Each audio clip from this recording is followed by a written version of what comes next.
Welcome, ladies and gentlemen, to Ad Absurdum, the podcast where we take a topic and we discuss it until it becomes absurd. My name's Alex Adams with Dallas Kazabowski. And it's so great to see y'all once again. We hope you're feeling good. We hope you're feeling healthy. We hope you got money in the bank and, some food in the fridge. And hopefully we also hope that you don't need advice or help more than once a quarter, because that seems to be about the schedule that we're on. I apologize because my air conditioner is on. I'm going to turn it off right now. It's a very large air conditioner, 16,000 BTUs. But now that the listener doesn't care. They're not like, oh, post your BTUs down in the comments. Like comment, and subscribe if you have a bigger air conditioner than me. It's like 200 pounds. Picture it didn't happen, yeah. Yeah. So anyway, right. Speaking of that, we are here today. Speaking of air conditioners. Yeah. We are here to talk about the topic of first impressions. This is a topic that Alex came up with. So, just now. Yeah. Basically, we want to talk a little bit about, what they are, how they work, some general tips and advice, some context from us, maybe share some silly, embarrassing stories we have, and then we're going to turn it up a notch and see how we can make it absurd. Awesome. So, Alex, why don't you talk? Why did you want to talk about first impressions? I think first impressions are important. I would say and I was actually going to pose a question to you, and I'll come right back to me. How on a scale from 1 to 10, how important do you think first impressions are generally? 10 being the most, 1 being not at all. I'd say for the average person, they're quite high. I agree. I would probably clock it in at a 7 or an 8, maybe even a 9. But in my world, we're always making first impressions. When you meet somebody for the very first time, there's this communication that goes on, and it can be very stressful where you want to succeed, you want to make the best impression, you want to impress upon people something. And hopefully, if you're listening to this, it's something that's not negative. Like, you want to be your best self, whether it's on a first date, whether it's a job interview, whether you're meeting maybe it's not the first date, maybe it's a few months later and you're meeting your boyfriend's family for the first time. Maybe you're at in a dance situation where you need to dance. You need to dance for your life. You need to dance in some way. You need to impress the people around you. Maybe it's in a business context. Maybe it's not the job interview. Trapped in a cult, and you need to dance your way out. Yeah. Okay. You need to dance your way before the bloodletting. You're naked. They're all around you. The chanting's going on. You got to really bust it out. Typical Thursday. Yeah, that's right. Or maybe it's not a job interview. Maybe it's not a job interview. Maybe it's a leadership position, and you've been maybe promoted, and you've got a team under you, and it's the first week of the project, and you need to come into the world with your best self. So I think that first impressions are very important. I think there's a lot of facets to it, and I think it can go very wrong, and I think it can go in a lot of different directions. So I would think, what can we let's break this down. What do you think are like some of these major elements of a first impression? Well, sadly, first one is appearances. Before you speak, before you do any kind of body language or gesture, share an opinion, the way that you look and the way that you compose yourself is the first thing that is judged. Yep, 100%. And this also can be impacted by your culture, right? Wearing a suit, right, a full 3-piece suit, will give people who look at you a certain impression. But if you're in maybe a different culture, a different country, wearing a dish dash and a kifya, like the Middle Eastern white, robes and the checkered headscarf, will give people a different impression, or the same one in a different culture. Mm-hmm. If you're walking around in a suit in the middle of, UAE. Not just national culture either, environment of culture, work, play, fancy, formal versus semi-formal. I mean, and that has a range of values as well, right? Because, the traditional thinking in North America is that East Coast formal, East Coast work environment is suit. West Coast work environment is jeans and, I don't know, some kind of muscle shirt. Like, what do people wear? T-shirt. Yeah, what do people wear in Seattle, right? So cowboy hats. Excuse me. That's terrible. Midwest, yeah. That's fair. Yeah, so it can differ even internally of what you would consider your own culture from situation. So yeah, obviously what you're gonna wear, how you're going to appear, and it's all like a lot of this that we're gonna talk about. It's all a little bit unfair, to be honest, because it's all judging. It's all judgment, and it's all judging. It's very judgy on first impressions. And I mean, let's talk about let's jump into some bad first impressions that we've ever had or received. I got one. For you. I will share two. Tell me. One was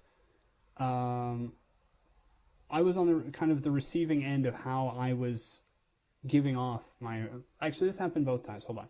Basically, what happened was the first day I walked into the, welcome to engineering like class of whatever.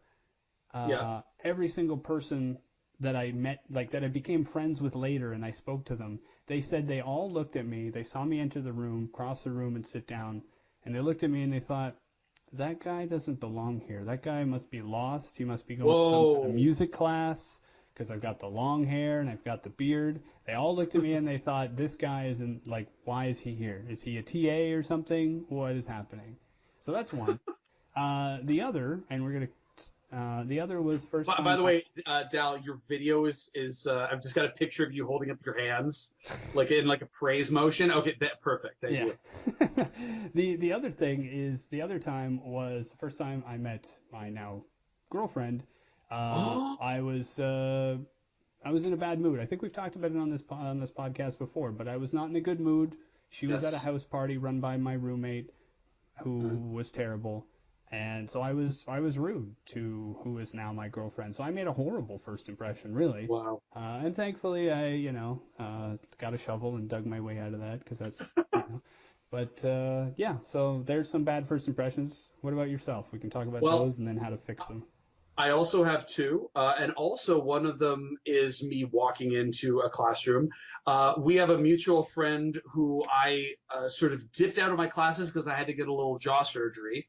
So I came back into class. It was this apocalyptic science fiction class, and I had my jaw wired shut, and I was walking around it. I looked very unassuming, and I met the friend that was on the other side of the lecture hall, and he was like, "Hey, Alex, what's going on?" And because my jaw was wired shut, obviously I only had this weird Frankenstein voice, so it came out like, and I saw everybody's neck snap immediately to me to be like, what is this, like, Quasimodo voice coming from the depths? And then I had a conversation in not a whisper conversation, being like, "What is burning?" So that was very rough. It also doesn't like help that you two are some of the loudest human beings I know, and you yourself look like Jaws. Like you're 6'4", and back then you were a bit bigger too. I was pretty massive. I was a pretty large man. Why is Lurch here? What's he doing here? Get him out of here. The other one is very much more embarrassing. It's a first date, and I won't. Not my current girlfriend, my lovely girlfriend, but just one of the random string of dates that I had before we met. And I'm very bad couple of things. First off, I was waiting for her at the platform of a subway, and I really had a gummed up throat that day because I was just coming off of a sickness. And I'm walking around looking for her, don't really need to get this out. So I turn around and I'm in like a grassy area, and I just hork the biggest loogie and just spit it out there. And as I'm doing it, I hear, "Alex?" And I turn, because I told her I'd be wearing a particular scarf. And so the very first sound you hear is and then it's like, "Alex?" So, okay, bad, starting off real bad first, but that's fine. We turn around and she goes to walk away, and I notice that she has a piece of cat fluff stuck on her butt. And I'm a very, chivalrous dude. I don't want, if somebody's got a thing in their teeth, I'm going to tell them about it. So I felt like this is in the same ballpark. So, but it's also weird in the first 10 seconds to be like, "Your butt, I'm noticing your butt." So I basically, I basically whisper / mumble something like, "You've got," and I go to like take it off of her, and clearly she felt that because her head whipped around, and I had the fluff in my fingers, and the first words out of my mouth were like, "I'm not a perv, but there's some fluff on your butt." So that was very, very rough go of it at the Starbucks. That was a rough 45 minutes. You know what's extra worse about that? That is a known tactic that those like scummy pickup artists. Oh no, really? Yeah, they take lint out of they purposely put lint in their pockets, and then they take lint and they grab them like off of his shoulder, being like, "Oh, you have lint on you," as a means of. So hopefully, ladies and gentlemen, that was not me. I did not. Please believe me, that was not my tactic. I guarantee you that was what. Because if it was one of the online dating things, it's like, oh wow, now I knew why it was 45 minutes. Yikes. Oh boy. Oh my. Yeah. So. So let's unpack that. Yeah. Or let's not. Yeah, well, I mean, we can if we want. I mean, like I said, appearances are the first one. And it's tough, too, because, I mean, in those examples, only, in both of our first examples, it was just people making the wrong assumption on appearances. And unfortunately, in a perfect world, we wouldn't have to, like, it wouldn't matter. You could show up in a garbage bag, or you could show up, like, fully suited up, and people wouldn't immediately make a judgment. They would ask you, like, what's going on?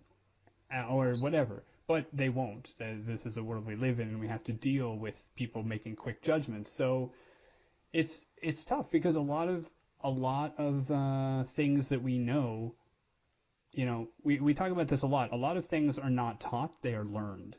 Yes. So for example, as I was going through my engineering degree, we had to do more and more presentations, and they got more and more formal as I went along. And at one point, it was, well, you can't do your presentation unless you're wearing a full suit.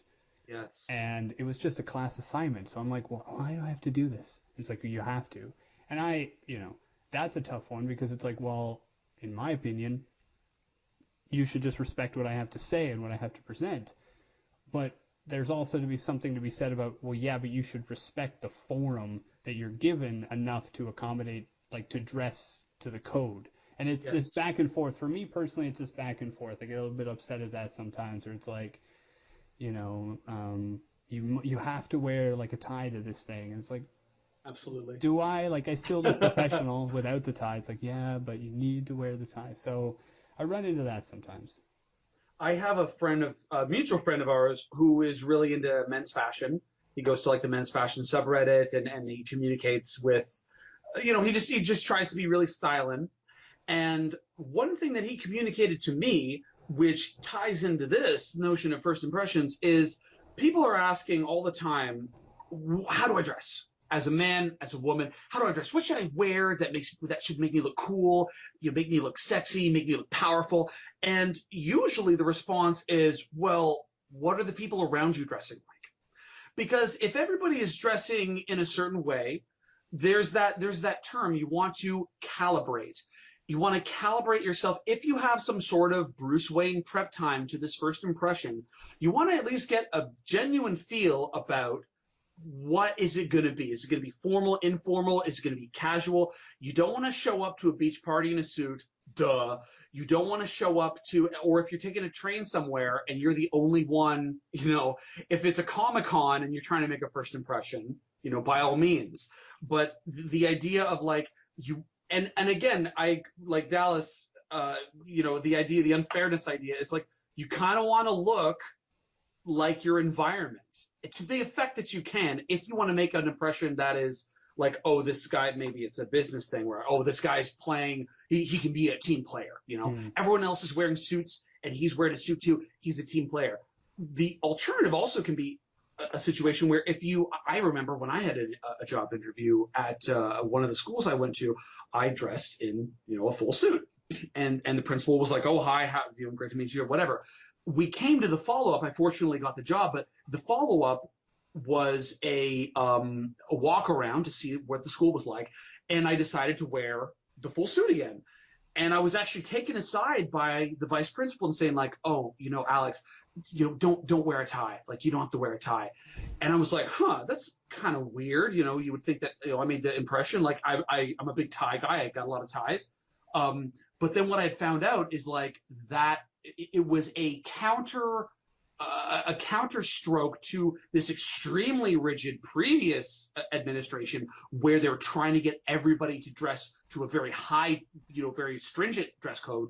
And this new principal is trying to break that cycle. So even being mindful of the situation in that context can sort of, give you at least some control over the things that you can control. Yeah, and to add to the point, I think dressing for your environment, dressing like the other people in your environment, I think it's a good first step, a necessary one. The other thing that we all have to remember is people don't deal well with change, and if they do, they generally require steps. They require a progressive change, or it's either time or baby steps, right? So you can make an impression by dressing 10% more eccentric than the people you're around. But if it's like 50% more eccentric, you're not accepted into the community, right? That's just like there's just a bunch of crap all over you. Yeah, so you can't just wear a bunch of cans. So yeah, I think knowledge of and I guess that's the same thing with anything, right? With language, with joking, with communication. You have to survey what's around you, and then kind of fit yourself. If you want to fit in with them, you have to fit yourself into that medium, and you're still given a bit of leeway. You can be a bit the more relaxed guy, or you can be the more eccentric or whatever. But it's still within that range, I would say. So like find your range, because again we're talking about a situation where you got to make an impression. Like we said, business dating. So find what the culture of like business culture, what everyone's like, find that range, and then sort of calibrate, and then you can express your own style within. Yeah, like maybe don't wear a black suit, a black tie, white shirt, unless that's, if you're going to somewhere where... Unless you're John Wick. Yeah, if a suit is required, you can still stand out. You can wear a tie that's, it could be subtly like the color of your eyes and bring them out, or it can be a pattern or something. You can wear a bow tie. You can... Pocket square. Yeah, your shoes could be whatever. And again, there's a lot of rules of fashion that you got to be careful about following, like, wearing black shoes and a brown belt. Like, these things are odd. When in doubt, match, but not too much. It's kind of one of those... It's a lot of rules that That's a rabbit hole. Yeah, Did John Wick have a pocket square? No, I don't think so. Was that... Because his whole suit was like bulletproof. All right, we're looking it up. What would be your first impression if you had to impress John Wick in any way? What would be your first impression? What would you do or say? To impress him? Yeah, impress him, because we know what he's about. Like, what would you like? Okay, be you as you. You're not part of that game. You don't have those gold coins. Nothing. You're not that guy, that South African dude. You just you're walking up. Hi, John Wick. Blank.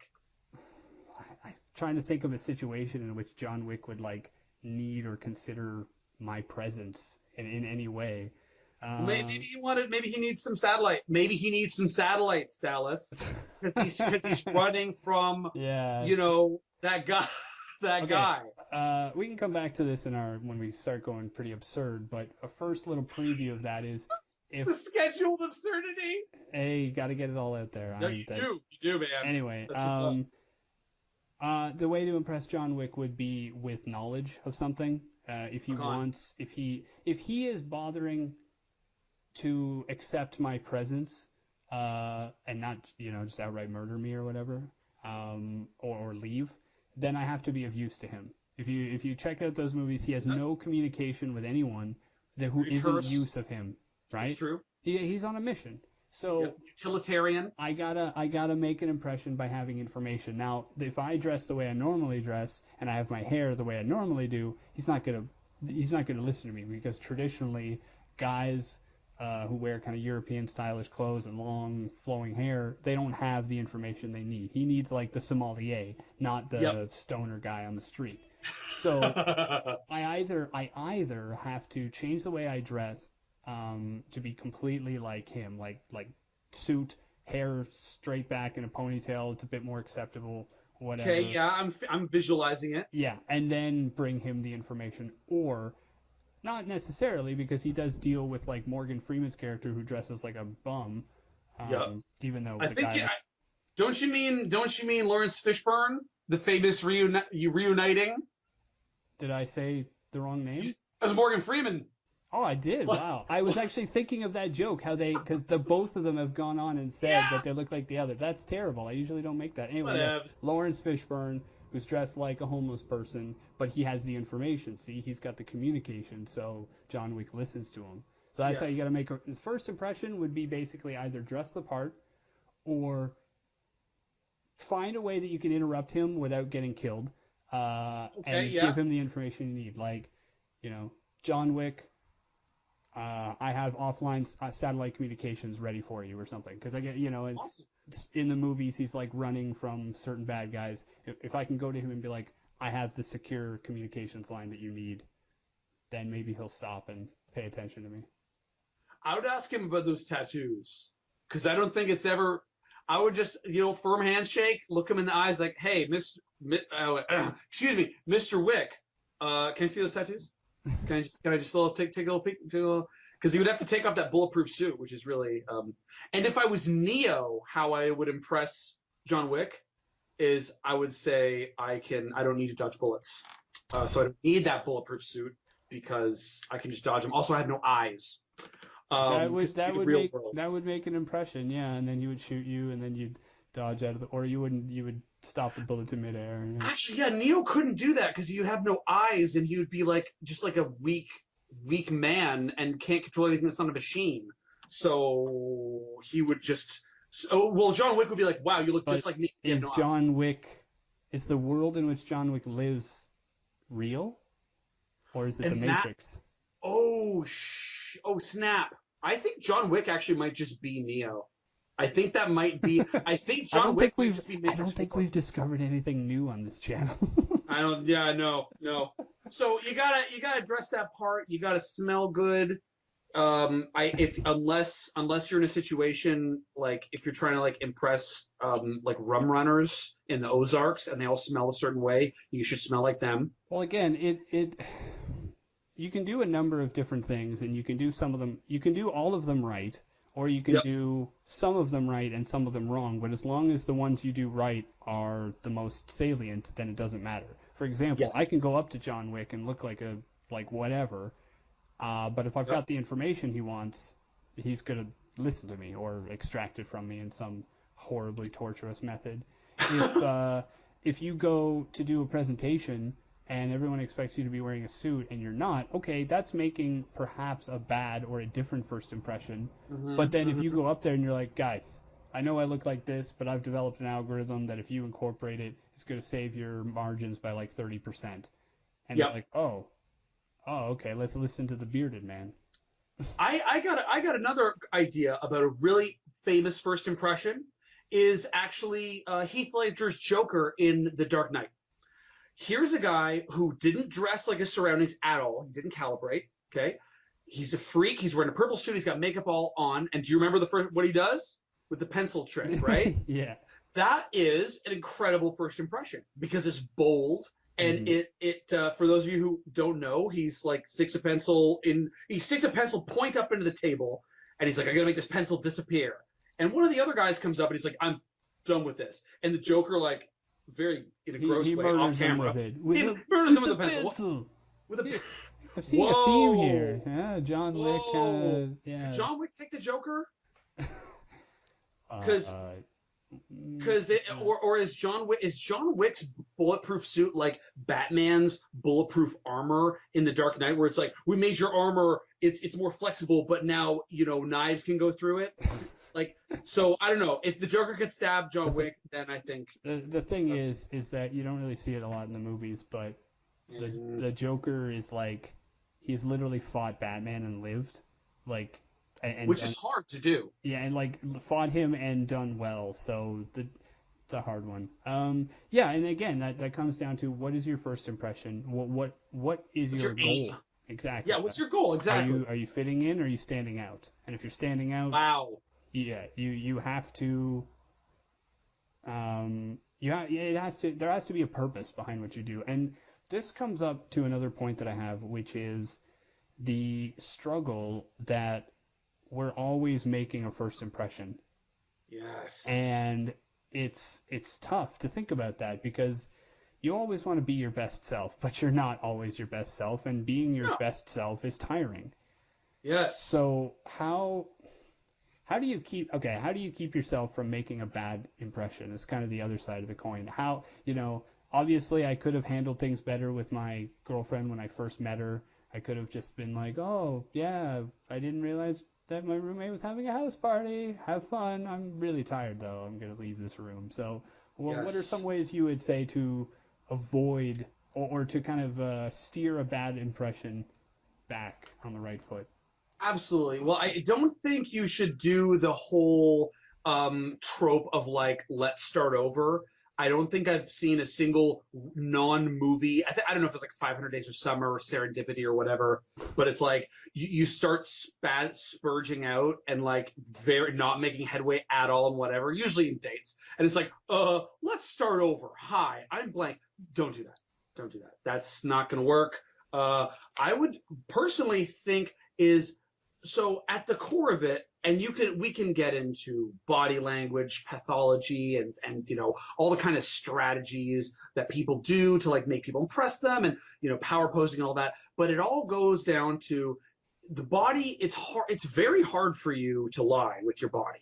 It's easy to lie with your words. It's exceptionally easy to lie in text. But if you're in a state, if you're in an anxious state, if you're in a state of desperation, of lack, of wanting something to happen so badly, it's going to show. You're going to maybe sweat, depending on what your body's like. Usually, your pupils are going to be dilated. You're going to be maybe even your voice is going to be warbly. You're not going to be in flow. So I would say step one is it's got to be from a position of just a feeling or like an automatic body language. Because like you said, Dallas, you could be your best self and you can remember all these things that we already know, like stand straight and tall and stick your chin up and make eye contact, but not too much eye contact. And, use open body gestures, like palms down, sweeping gestures. But you're not going to do that automatically. And unless you're trained, and if you're trying to notice that, you're going to come off like a Brett Spiner. And I'm not, so you could do like little activities with yourself, like practice making eye contact with yourself in the mirror, or maybe even something like every time you go through a door, and this doesn't come from me, this is from the Art of Charm podcast. Go through a door. Every time you go through a door, just practice smiling, because a smile, an authentic smile, is a very disarming, friendly thing. It makes the other person's brain, all the happy parts of that brain, light up when you see an authentic smiling face. So every time you go through a door, just practice smiling. And then when it becomes automatic, you'll just go into a door. Hopefully it's not into a courtroom where you're not supposed to smile. So like if you are O.J. Simpson, you're trying to make a first impression, don't smile when you're going through that courtroom door and it's 1993. And then when you're in that situation and you are in an authentic state of relaxedness, right? Not in a rush, not trying to, not forcing the issue. And I'll leave it on a metaphor, is if when you're making a first impression, ladies and gentlemen, don't pull up the flowers to check to see how the roots are doing, okay? I'll say that again. Don't pull up the plants to see how the roots are doing. Just leave it be. None of us are mind readers, and just come at it from a relaxed perspective. Yeah, I think that's fairly good advice. My next piece of advice is it's hard for some people to handle, and has in the early stages of doing it has a low success rate, I would say. But as you become more comfortable with it, I think it's a very easy way to go. And that is mostly complete earnestness and honesty. Yes. So what I mean by that is, so let's talk about what it is first and then why it fails in the beginning. Mm-hmm. So you made the point of don't pull up the flowers to see how the roots are doing. Yes. Sometimes you have to.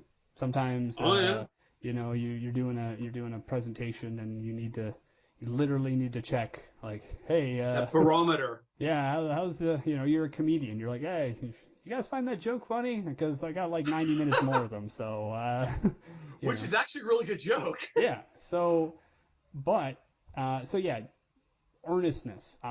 Sometimes you don't have, you go into a room and you're not dressed the way you need to be, or you're arriving under a circumstance that's not ideal. You're late, you're whatever, or you have to interrupt someone, and that's not a good first impression. You're in a meeting, you've never met this person, you're like, actually, but you're like, no, sorry, that's wrong, or whatever.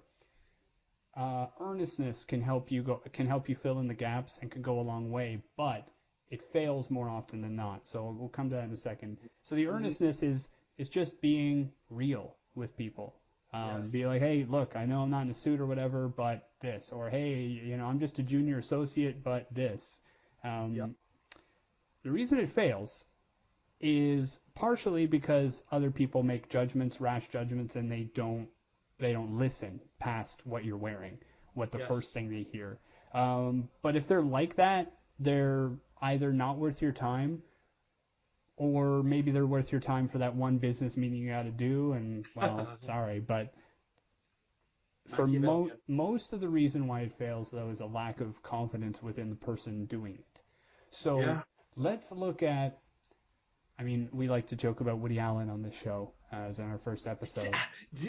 Now, Woody Allen, he, in his first 3 seconds, makes a horrible first impression. Here's an unconfident, quavering, neurotic, guy. But after he gets past that, he's funny. He's kind of charming. He's very observant, very witty and quick. But he's still awkward. He's still odd. He's still not quite there. So he uses earnestness in a way, and wit and charm and scripted dialogue to move past the 3 seconds of, oh my God, who is this freak and why is he talking to me, to, oh yeah, that's pretty funny, or yeah, whatever. And you can use, I sound like a sociopath when I say this, but you can use empathy to kind of make any situation move forward, move past, you're in the situation you talked about with the girl and the fluff on her butt. There are probably very few ways you can handle it, and she could have been in a mood where she wouldn't have handled it properly in any case. And you did your best, I'm sure, and I'm not going to say... I appreciate that. Well, I'm not going to come out here and be like, you should have... Well, you see, you got the quarterback over here, and then the crazy guy on the platform was here, and what you should have done is boom, the spit shouldn't have come here. Put an X on that. Eye line should be here. But there have been many times where I've had to point out something to someone, usually a stranger, and you need to break through that, oh my God, why are you talking to me? We're neighbors. We don't talk to each other. But you got to break through that, and usually you can do that by appealing to common knowledge or common experiences. The weather. Yeah, or just blaming the man or whatever. But you can use empathy. At the very least, you can use the empathy to be like, hey, look, I know I shouldn't be talking to you, or your time is very important, but this. And that's a really good icebreaker, by the way, for anything that's more, any one or thing that's more powerful than you, going hey, look, I feel like, I don't know. I feel like in any situation, fantasy, or I personally, okay, we're going there. If Gandalf would have to that Balrog went, hey, look, I think that would have been actually a bit better than that really, argumentative, frankly, staff stomping and old man scream. Anyway, earnestness and being straightforward with your speech is crucial. I want to add one more thing, which I think might Venn diagram into that, but also I kept thinking of this word, Dallas. and that word is vulnerability. And don't get it twisted, ladies and gentlemen. I'm not talking about weakness, and that's okay too. But if you show a little bit of vulnerability with a first impression, I think that goes very, very far because it shows your humanity. If you can say, if you're making a keynote speech, if you're doing a first date, like you can admit the nervousness. You can say, hey, I'm really nervous here. This is my first time doing this.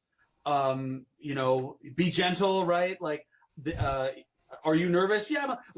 What you don't want to do, and this is particularly in the business world, is if someone asks you if you're nervous and you're nervous, say yes.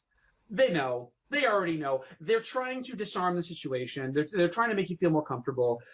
They're just like, oh, I'm not nervous now. Unless you're Will Smith, and then you're like, girl, come on. I mean, but that's because he's funny and he can roll with it. I almost went into like a Will Smith, Woody Allen Smith, Woody Will, and just be like, there's a snake in my boot. No, never mind. That's not right at all. You got a friend in the Nakatomi Plaza. Hell no, I don't know. Whatever. There's so much glass in this ventilation shaft. Yippee-ki-yay.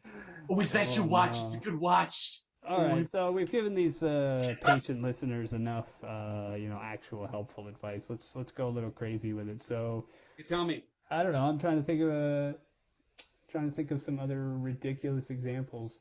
You're going to open heart surgery. First impression of the doctor. Go. It's the first thing you say to the doctor. Am I on the gurney? Like, am I? Yeah. Yeah, you're going into surgery. You met the doctor for the first time. Go. Hi, my name is Dallas, and I'll be your patient this evening. You know what I would say? I do it like an airplane pilot is basically what I'm saying. We'll be flying at a cruising altitude of 1 meter off the floor, duration probably 3 hours. Please keep all hands inside the chesto cavity at all times. I would just start telling him he's so sexy. Like, you're so sexy. And also I'd ask him how much sleep he had, because if he didn't have if he's like, oh, I'm so tired, I'd be like, get out of here. Yeah, but how far into the are they putting the mask on you? Like, count back from 10. You're like, wait, how much sleep do you have? No, those things are messed. Have you ever been under general anesthesia, Dallas? Yes. Isn't that nuts? How it just the anesthesiologist was like, oh, you're going to she was counting down. I'm like, I feel fine. Like from 10, 3, 2. There's no whoa. That's how it's happening. But I would be, friendly, jovial, try to shake his hand and be like, hope you're gonna wash that hand, ha ha ha, and say you've got. Now you're gonna wash it again, bitch. Yeah, no, just get some sand in my pockets before I'm about to go under, and just throw it beside me, clean that up, motherfuckers, keep it sharp. Oh my god. First impression to the Ghost of Christmas Past. Go. Hold on. Wait. I mean, wait, no. Future. Ghost of Christmas Future. The dead guy one. The evil one. I'd be like, can I see the lottery tickets? I don't know. Oh, okay. First impressions with him? I mean, what are you going to say? He's just going to show you your future, right? So... But maybe what if he's deciding whether or not to show you your future? Yeah. Okay, here's one that relates to a funny story. And if my parents and sister are listening, you'll know that this is the trick that I do now. But whenever I want something, or at least when I was a kid, I would not make eye contact or ask about it. And my sister always would. So we'd be driving into town, and we'd be having a nice summer day, we'd be doing errands or whatever, and I'd be sitting there staring out the window, not a sound, whatever. And then my sister would go, hey, can we get ice cream? And my parents would say, not anymore. And we'd go home. Not every time. My parents are pretty great. But it's the fact that my sister would ask every single time. And when you do that, you have it's like if you're students in your class, you're a teacher. If your students asked every day if you could have whatever, like extra recess or whatever, you would be like, no, never. I'm never going to do that. But if they didn't ask and you could feel like you could actually reward them, then sure. So I always got mad because I'd be like, I am invisible until like I am a piece of furniture. What I want reveals itself to me. Yeah, I have a piece of furniture with a convenient like ice cream like diameter handhold. Hole. Firmly grasp it. But yeah, so if the Ghost of Christmas Future was here, I would just look very repentant. I'd look down and be all like, "Oh, please, I've learned whatever lesson you want me to learn." Oh, you know what I would do? I'd say you're so sexy. That's not gonna work. Skeleton bones. He'd be like, yeah, I know, and then he'd be like, and he'd go, ha ha ha ha. He would like rattle his bones at me. I would give him a firm handshake on the hand bones, and I would say, Ghost of Christmas Future, I hope I lead a good life. You obviously have a very difficult job because you're omniscient and you travel through time. There's only one of you, and there's like 10 billion of us mortals. So please, oh please, would you please? And I get on my knees and say, please, oh please, I'm on my knees. Give me your Christmas please. And then that would be. All right, you gotta do a speech to the UN. You are a junior astronomer. Who has discovered proof of alien life. Go. Okay, ladies and gentlemen, it has happened. Nibiru is real. The 10th planet. That's right, I said 10th because we also are going back. We're rolling back Pluto. Pluto's back in there. Boo!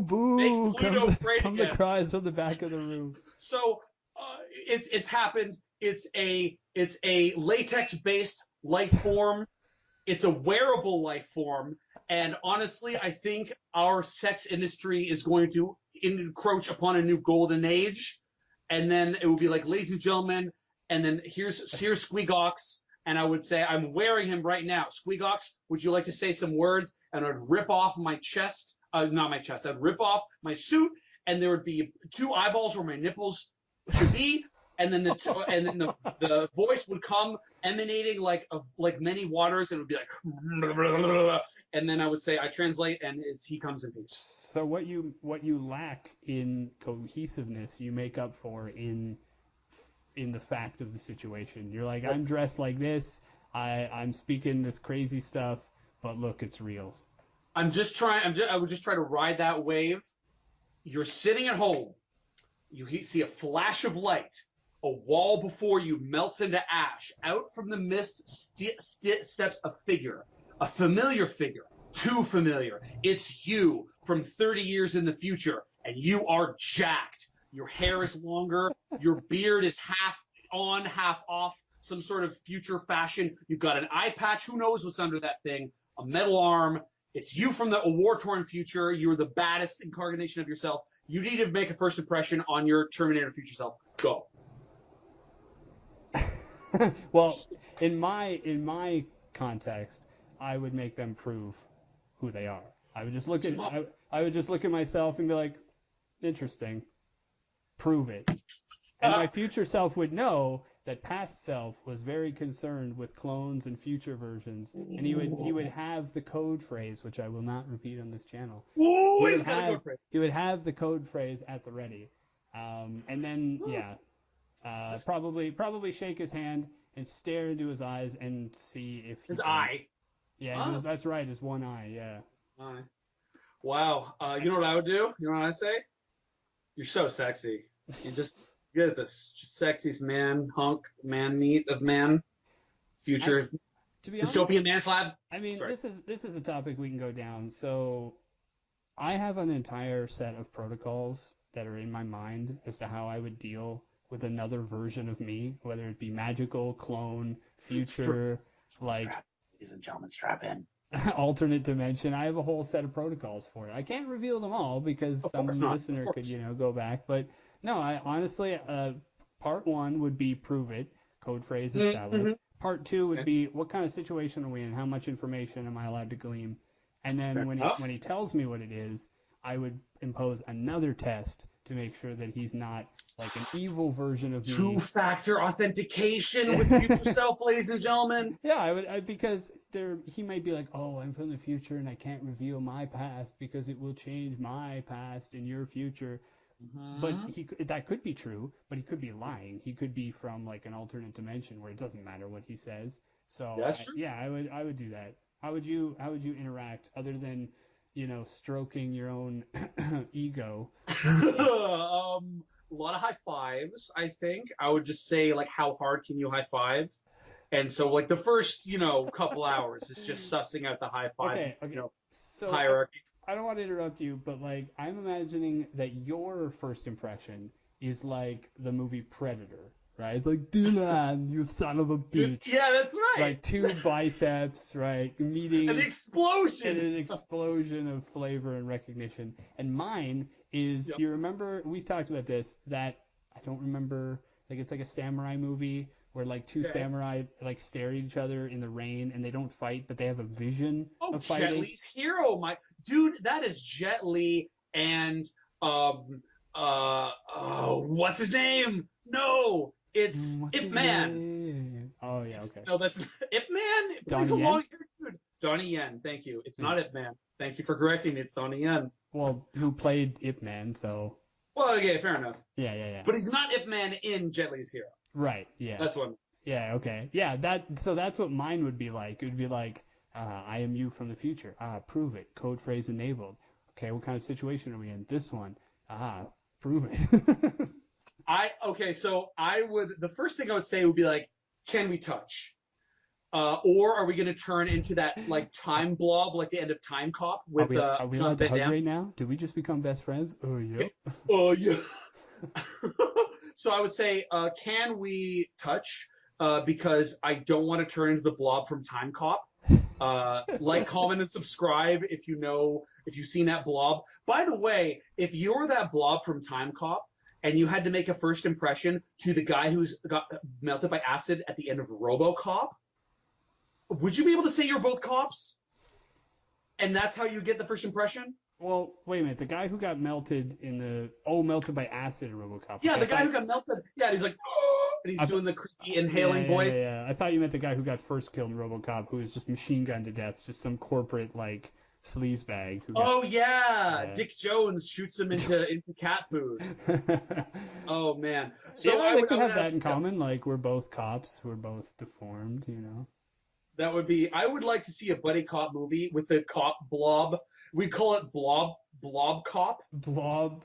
Paul Blart blob cop, and it would be the Time Cop freak melting pink goo man with the sidekick of the inhaling voice creepy acid melted man, and they both make who's like the by the books and who's the like fly by the seat of their pants, like who's the wing nut would be cop blob, would be Time Cop blob cop, and the by the books man would be acid melted Dick Jones crony, and then it would be great because you could come in and be like, bitches leave, and then that would be their catchphrase, and every time they slid across the front of the car, they would leave streaks, and that's how you know they were there. He's coming away. He's got the drugs. We gotta go. Yeah, so that would be that's my pitch. So what the fuck? Excuse me, I don't know, swear for this on this podcast. What the dizzle ding dong were we talking about first? Right. So first impressions, yeah. Yeah. No. Like, okay. So you make your first impression of your future self. I would ask if we could touch, and then if we could touch, I would high five, and then I would say, how'd you get so ripped? And you'd probably say like future war stuff, and I'd be like, that's cool. And I'd be like, what's that arm run on? And you'd be like, I can't explain that because that would destroy your present. And I'm like, okay, that's cool. And then I'm like, yo, they got burgers in the future. And he'd be like, no, it's actually quite terrible. You're not worried that this is like an evil version of you? Or like that it is There's no evil. There wouldn't be an evil version. I'm confident I'm the evil version of me. Okay, but what if you're locked in here with me? Yeah. That's right. So what if you meet this guy and he is the same timeline as you, but he's been through some stuff, so now he's bad. You're just gonna oh no. And he doesn't, and he like looks at you and he's like, doesn't matter. You're gonna turn out to be me anyway, so I'm not gonna like. Do you like? I don't mean to sow distrust into your high-fiving bromanship, but Yeah, there's a reason. There's a reason that I have such. Yeah, it's true.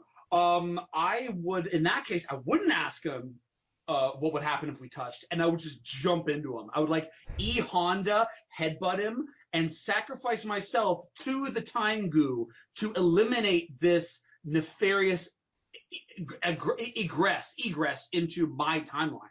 So what I find kind of funny is sometimes in TV and movies and stuff, a character will meet like a clone or a version of them, and like the easiest thing to do is to have them finish each other's sandwiches. But they sometimes they'll copy each other's physical movements, right? And I kind of thinking about that, and I'm kind of wondering if that would really happen because, for example, when you like, I'm left-handed, so when I see a right-handed person wonder doing you're gonna something, be so suspicious about your evil. yeah. No, but like, for example, when I'm left-handed, but some of the things that I do, they are because I'm left-handed, or some of them are in response to seeing a right-handed person doing something and mirroring it, right? So for example, when you put your belt on, which way does the first loop, like which way do you first put that belt? Oh my God. You just blew my mind. I only thought that you could, okay, right, you can wear a belt both directions. Holy guacamole. Obviously the right way where the belt is traveling to the left counterclockwise around your midsection and you pull it tight with your right hand. But you, being gauche, do it in reverse, the wrong way. It's true. I do that. So I'm wondering if you met your like mirror, like your other self, whether they're future or not. I wonder if you would do like you and a mutual friend of ours have a very particular handshake, and I think you can use that as a test with your alternate version self. But I wonder if your other version would screw it up because you're used to starting in a different way or whatever. You know what I mean? It's one of those things. Final lightning round question for you. First, you're in a video game, you're a fighting game character. First impression to the person who's playing you. You get selected, you get dropped in, the match is about to begin. What do you do? Breaking the fourth wall is always fun. So I'd probably look at the camera and be like, "This again?" And then go into my fighting style. A little Deadpool. Yeah. I like that. Yeah, or just break something. What about you? I would, and I've put way too much thinking into this, ladies and gentlemen. I would drop from the top of the screen and make an audible thud, and hopefully, if it's a high graphics game with like an actual indent impact into the floor of the arena, and I would crack my knuckles and I would say, "Don't waste my time," and then I would just assume some sort of grappler position. All right, so and then it would be on. The rules of this question were a little beyond me because I'm not sure that would be my. There's a difference between your video gaming intro and making your first impression on the player, and I went direct fourth wall. Okay. I'm not going to reveal my video gaming intro mostly because I don't really have one. I've thought a lot about other aspects of it, but here's the kind of person Alex is. Where was that our mutual friend's wedding planning that we were doing? I think it might have been. Yeah. And Alex walks in and goes, we're standing there with all the guys. We're like working on something bachelor party or just like wedding related. And he just walks in and goes, "Hey, so you know how you think a lot about what kind of like intro you would make if you were a video game fighting character? Mine would be this. What about yours?" And all of us looked at each other and went, "I've never thought about that before."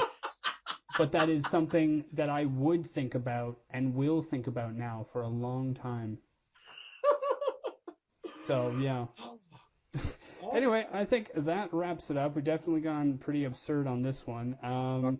Thank you very much, everybody, for making it all the way to the end and for being patient with our schedule. Thank you all. If you have any funny stories, comments, things like that, feel free to drop them down below. We're always looking to laugh and have a good time here. Alex, you got some outros here? Sure. If you're interested in making good first impressions, there's a couple books you can hit up. How to Argue Like Your Life Depends on It by Chris Voss. You can check out Stand Like Lincoln, Speak Like Churchill, and you can check out the Art of Charm podcast. Those are 3 really great sources to make your first impressioning a bit better than it is right now. All right. Thanks, everyone, and we'll see you all next time. Catch you later. Butts.